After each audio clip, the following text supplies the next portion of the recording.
sur le discours du président de la République, en tout cas en ce qui concerne la déclaration du président de la République qui a été faite le 9 janvier 2025, c'est une déclaration qui a été à la fois importante pour la Côte d'Ivoire, mais surtout aussi pour les opposants. Parce qu'avec toutes les explications qu'on a déjà données, une réalité aujourd'hui qu'il faut saisir dans ce discours, c'est un discours qui aujourd'hui met l'opposition en face de ses limites. C'est un discours qui va obliger l'opposition à soit changer de posture ou bien à tomber dans son propre piège. Et je m'explique. Aujourd'hui, tout le monde sait qu'en 2024, c'est Laurent Gbagbo qui avait fait partir Kone Katina au Burkina Faso pour aller acclamer des putschistes. Mais quand ce même Laurent Gbagbo va acclamer des putschistes pour dire que c'est comme ça qu'il faut rentrer dans l'histoire, c'est une manière de dire aux putschistes, aujourd'hui je vous permets d'attaquer mon pays parce que vous êtes des modèles. Et donc là, nous on veut aussi que le modèle de la violence s'invite dans notre pays. Mais comme moi-même je ne peux pas le faire, je vous invite et je suis prêt à trahir la Côte d'Ivoire pour vous donner les hommes et les moyens qu'il faut pour vous aider à éventrer la Côte d'Ivoire. Ce passage de Katina au Burkina Faso, physiquement il était au Burkina, mais c'est un message qui est adressé à tous ces pays de l'AES. Et c'est aujourd'hui ce qui leur donne la capacité d'avoir des intentions d'attaquer la Côte d'Ivoire. Ça, tout le monde l'a vu. Mais quand le président sort le 9 janvier 2025 et il parle devant le monde entier, c'est-à-dire il met les ambassadeurs. Un ambassadeur, c'est un diplomate. C'est quelqu'un qui est allé à l'école pour apprendre la science politique. Et c'est quelqu'un qui est tellement aiguisé dans cette science-là que quand on le prend, un ambassadeur, et puis on le nomme dans un pays, c'est la bouche, c'est le nez, les oreilles, les yeux du président de la République.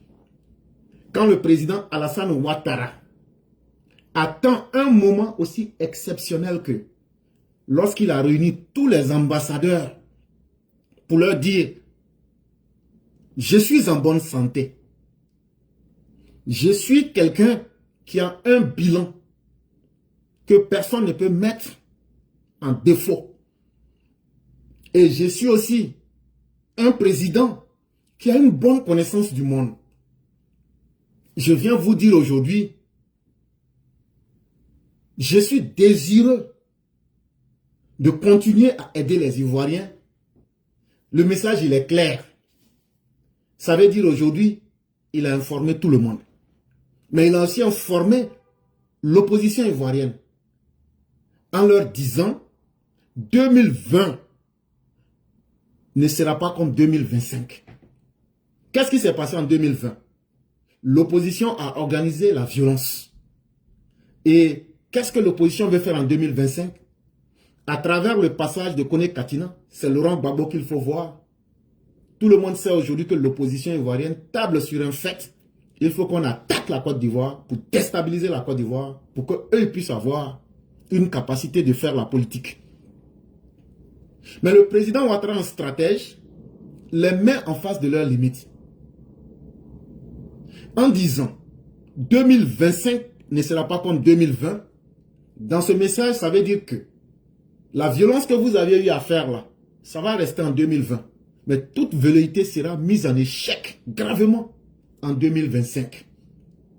Ça me rappelle un peu l'histoire d'un président des États-Unis qui, lorsqu'il était en difficulté face à son opposant, ce président a dit à son directeur de campagne, il faut aller dire devant les médias que mon opposant là, qu'il y a une truie, ça veut dire porc son femme là, que l'opposant là, il couche avec porc femme.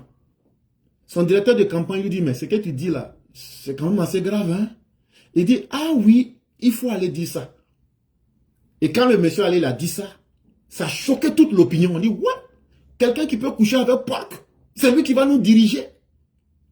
Mais après les campagnes, il a gagné les élections et il a expliqué, il dit non.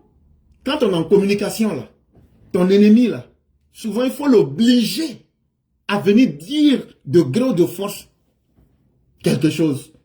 Parce que quand c'est comme ça, là, il se met dans une situation où les gens vont les connaître. Donc dans ce discours-là, le président a obligé les opposants aujourd'hui. Il ne peut pas dire qu'ils ne sont pas des partisans de la violence, parce que leurs actes sont là. Les faits sont là.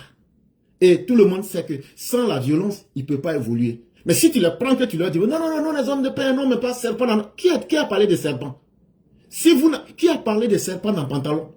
Personne n'a parlé de ça. C'est le PDCI de Tidiane Thiam. Donc ça veut dire que vous aviez un serpent quelque part. Et le serpent ici, c'était comment éventrer quelqu'un ou un système. Maintenant, on va voir si c'est avec cette violence-là vous allez réussir. En tout cas, la réponse vous a été donnée. 2025 ne sera pas comme 2020. Maintenant, ils sont piégés. Ils vont dire, non, nous, on est des gens propres, on ne veut pas faire de la violence. C'est là aussi encore que vous êtes obligés maintenant de venir donner votre programme de campagne. Donc, le président Ouattara les a obligés à venir dire ce qu'ils veulent faire, ce qu'ils peuvent faire. Ce qu'ils peuvent faire, c'est le programme qu'ils peuvent montrer aux Ivoiriens.